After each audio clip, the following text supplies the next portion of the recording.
Opposition का इल्जाम है कि नैब सिर्फ अपोजिशन को टारगेट कर रहा है। हुकूमती रहनुमाओं और उनके मंसूबों के खिलाफ कोई कार्रवाई नहीं की जा रही है, जबकि अपोजिशन को हदफ बनाकर नए केसेस बनाए जा रहे हैं, गिरफ्तारियां हो रही हैं।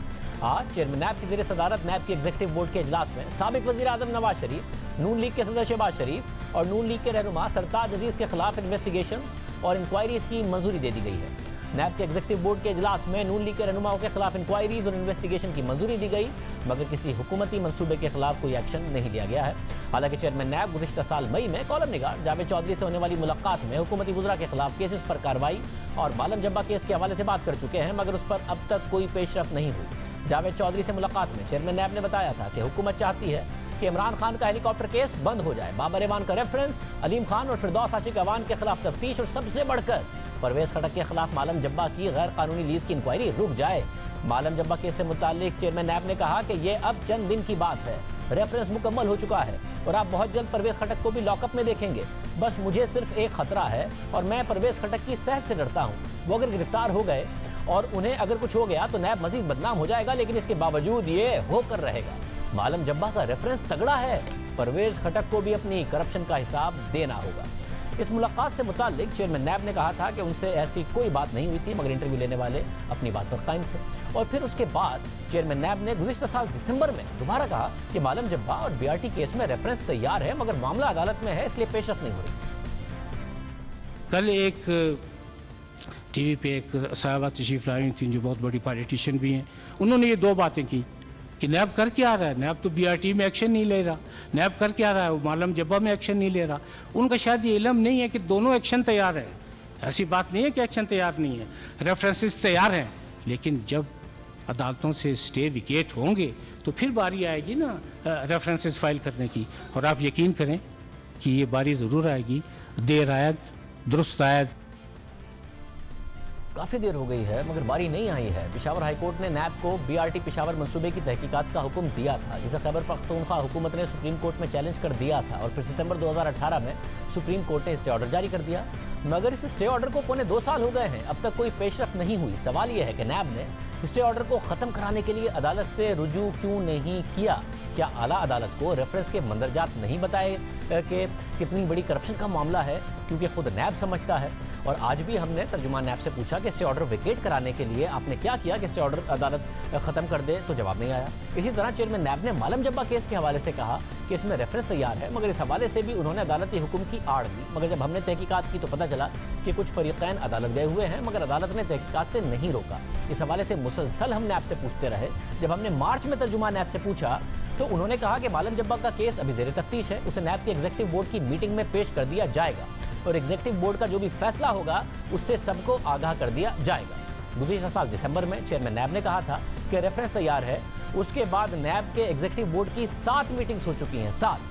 आज की मीटिंग में इस केस के हवाले से कोई बात नहीं हुई। इससे पहले 23 जून को नैब के एग्जीक्यूटिव बोर्ड का इजलास हुआ, जिसमें दीगर मामलों की तहकीकात की तो मंजूरी दी गई, मगर मालम जब्बा का केस उसमें शामिल नहीं था। इसी तरह 9 जून को भी नैब के एग्जीक्यूटिव बोर्ड के इजलास में मालम जब्बा का मामला शामिल नहीं था। फिर 23 अप्रैल को होने वाली नैब के एग्जीक्यूटिव बोर्ड की मीटिंग में भी मालम जब्बा केस पर बात नहीं हुई।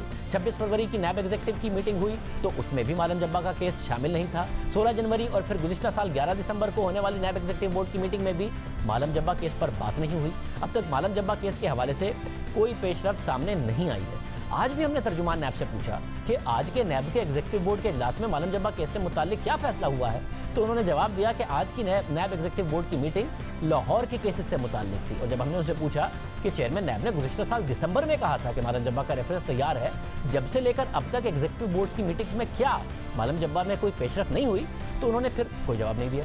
दिसंबर से लेकर आज तक 7 नैब की एग्जीक्यूटिव बोर्ड की मीटिंग हुई है, मुतादिद इंक्वायरीज और इन्वेस्टिगेशंस की मंजूरी हुई, मगर जब रेफरेंस बकौल नैब चेयरमैन 7 माह पहले तैयार था उसका जवाब नहीं दिया जा रहा और उस पर कोई गिरफ्तारी भी नहीं हो रही। चेयरमैन नैब ने खुद कहा था कि इन दोनों केसेस में रेफरेंस तैयार है।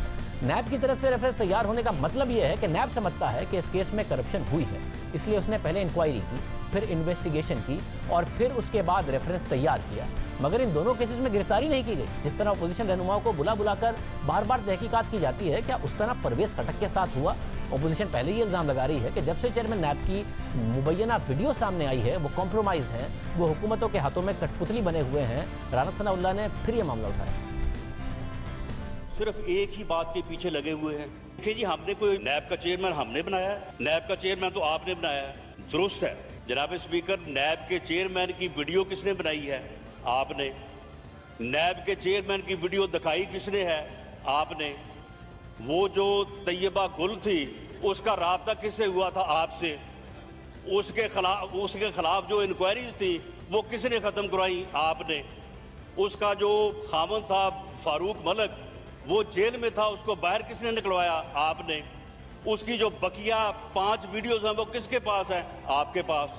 चेयरमैन नैब ने ये फरमाया था कि अगर मैं 10-15 बंदे पकड़ लूं तो हुकूमत जो है वो धड़ाम से गिर जाएगी, और उनमें से एक आदमी ऐसा है कि अगर मैं उसको पकड़ लूं तो उसकी सेहत इतनी कमज़ोर है कि मुझे खतरा है कि उसको कुछ हो ना जाए। जब चेयरमैन नैब ने ये प्रेस कॉन्फ्रेंस की तो उसके बाद जो है वो फिर ये वीडियो आ गई, और उसके बाद जो है वो चिरागों में रोशनियां रही। तो ये जनाबे चेयरमैन जो है ये आपका जो है वो एहतसाब है, और इस एहतसाब से आप खौफ, इंतकाम, तकब्बर, और ये खौफ जो है ये आपके अंदर जो है वो पता नहीं क्यों इतना समाया हुआ है। ये सवाल ही ऑपोजिशन बार बार उठा देती है। इरा दीजिए। अल्लाह।